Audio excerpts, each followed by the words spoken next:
तोर बल तरस गे चोला रे, कैसे भुलाओ मैं तोला रे, तोर बल तरस गे चोला रे।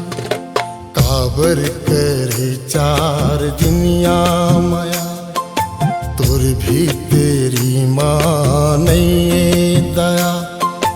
काबर करे चार दुनिया माया, तोर भी तेरी माँ नहीं दया।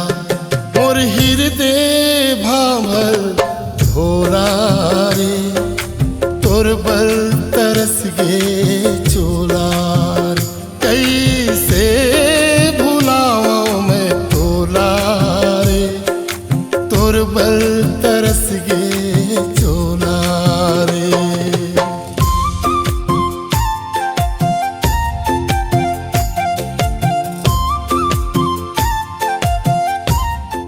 जागृति, हाँ भैया। मोर हिसाब से ते करल भूल जा। काबर भैया? देख, वो एकदम गरीब लड़का है, ओकर संग ते बिहाव करबे ना तो तोर जिंदगी नरक बन जाई। ओकले बढ़िया तोर बर घर में बढ़िया रिश्ता है और वो लड़का नौकरी में है, ओकर संग शादी कर ले, तोर जिंदगी सवर जाई बहनी। ठीक है भैया। मोर बर तोर छाती कैसे होगे कठोआ पत्थरा, तहिया घवा के मारे रहे माया मंतरा। 4 दिन झूलाए मोला माया के झूलना, अब तोर बोली करे जाम गढ़ सूलना। तही जान वो तोर तिरिया चरिता, तही जान वो तोर तिरिया चरित्र। मृग नैनी सुभासिनी मोर गोंदारे, तोर बल तरस गे चोला रे, कैसे भुलाओ मैं तोला रे, तोर बल तरस गे चोला रे।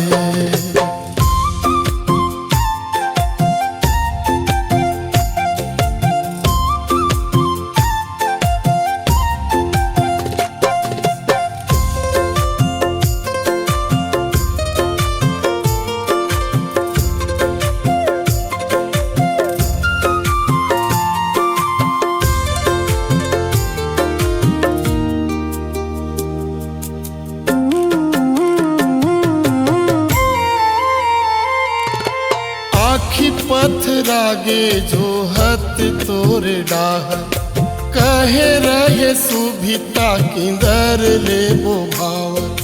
कैसे बिलम गित का कर भोर हामा, सैता कैसे करही तोर मन चोर हामा। मोरो भाग माया लिख दे लिखने वाला, मोरो भाग माया लिख दे लिखने वाला। का नहीं सुनस दंडवत रोना रे, तोर बल तरस गे चोला रे, कैसे भुलाओ मैं तोला रे, तोर बल तरस गे चोला रे।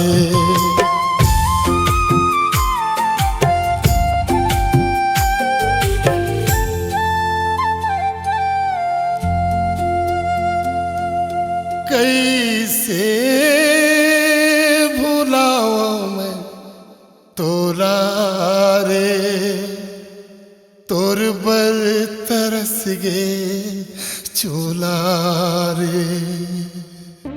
नवा नवा गाना देखे सुने बर सृजन म्यूजिक गोरेलाल बर्मन चैनल ला सब्सक्राइब करो।